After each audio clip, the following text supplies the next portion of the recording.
یہ دنیا ایک آئینہ ہے۔ تو آغاز کرتے ہیں۔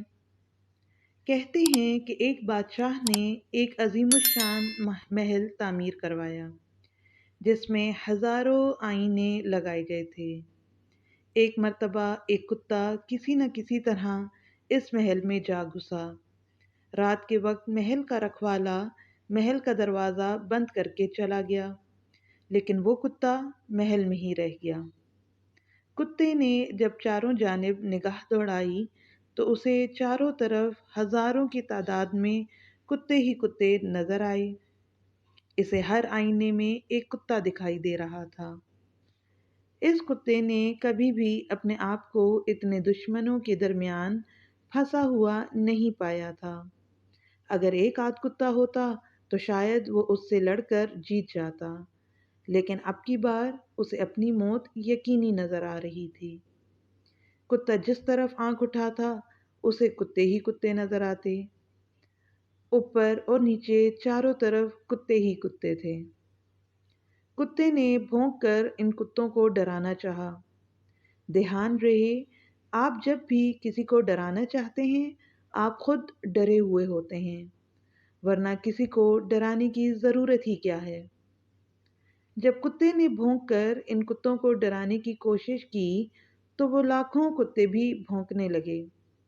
اس کی نس نس کانپ اٹھی اور اسے محسوس ہوا کہ اس کے بچنے کا کوئی راستہ نہیں، کیونکہ وہ چاروں طرف سے گھر چکا تھا۔ آپ اس کتے کا درد نہیں سمجھ سکتے۔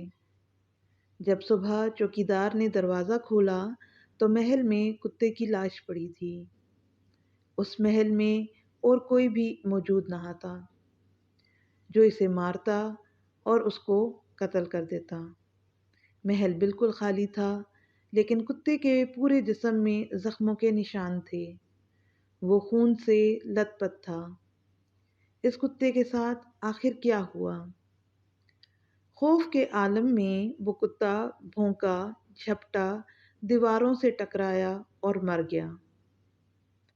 آپ نے کبھی غور کیا ہے کہ آپ کے سبھی تعلقات، سبھی حوالے آئینوں کی مانند ہیں؟ ان سب میں آپ اپنی ہی تصویر دیکھتے ہیں۔ غور کریں اور دیکھیں کہ نفرت سے بھرا آدمی یہ دیکھ رہا ہے کہ سب لوگ اس سے نفرت کر رہے ہیں۔ لالچی آدمی کو یوں معلوم ہوتا ہے کہ سب اس کو لوٹنے کے منصوبے بنا رہے ہیں۔ وہ اپنے لالچ کی تصویر دنیا کے آئینہ خانہ میں دیکھتا رہتا ہے۔ شہوانیت کا مریض سوچتا ہے کہ ساری دنیا اسے جسم پرستی کی دعوت دے رہی ہے۔ آپ جو کچھ بھی ہیں وہی کچھ آپ کو اپنے چاروں طرف دکھائی پڑتا ہے، اور سارا جگ آئینہ ہے جس میں آپ کو اپنا آپ ہی دکھائی دے رہا ہوتا ہے۔ آپ کو ہماری ویڈیو کیسی لگی کمنٹ کر کے ضرور بتائیں۔ اگر آپ ایسی ہی اسلامک اور موٹیویشنل ویڈیوز دیکھنا چاہتے ہیں تو ہمارے چینل کو سبسکرائب کر دیں اور ساتھ ہی گھنٹی کے نشان کو دبا دیں تاکہ آئندہ آنے والی ویڈیوز آپ تک پہنچ سکیں۔ شکریہ۔